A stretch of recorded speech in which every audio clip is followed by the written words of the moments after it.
भेरा में भी मुल्क भर की तरह यौम यकजहती कश्मीर डे मनाया जा रहा है। म्यूनिसिपल कमेटी भेरा की जानिब से तकरीबात का इनेकाद किया गया। मजीद जानते हैं भेरा से नुमाइंदा 7 न्यूज़ नवीद जावेद से। नवीद आगाह कीजिए इस हवाले से।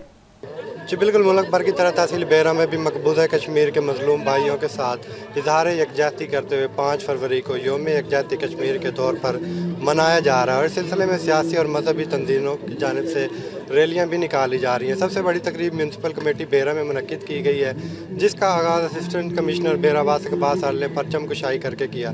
तकरीब में सियासी समाजी शख्सियात के अलावा मुअज़्ज़ज़ीन इलाका और तलबा ने भरपूर शिरकत की। इस वक्त असिस्टेंट कमिश्नर भेरा वासिक अब्बास आल हमारे साथ मौजूद हैं। इस सिलसिले में मज़ीद इनसे जानते हैं कि आज इस मौके पर सर क्या पैगाम देना चाहेंगे। जी बिल्कुल, आज यौम यकजहती कश्मीर को भेरा में भी भरपूर अंदाज से मनाया जा रहा है और इस दिन का बुनियादी मकसद जो है वो यही है कि आलमी अक़वाम आलम को बावर करवाया जाए कि कश्मीरी मुसलमानों के हकूक़ की जो गासबाना तरीके से सलब किया जा रहा है उनको, उसके ख़िलाफ़ एक आवाज़ उठाई जाए और आलमी ज़मीर जो है उसको झंझोड़ा जाए कि वो कश्मीर के मसले को हल करने के लिए पायदार और पुरअमन जो इसका हल है वो निकालें। बहुत शुक्रिया। जी बिल्कुल, इनका कहना था कि आज के दिन को मनाने का मकसद कश्मीरी भाइयों से मुकम्मल इज़हार यकजहती का बात।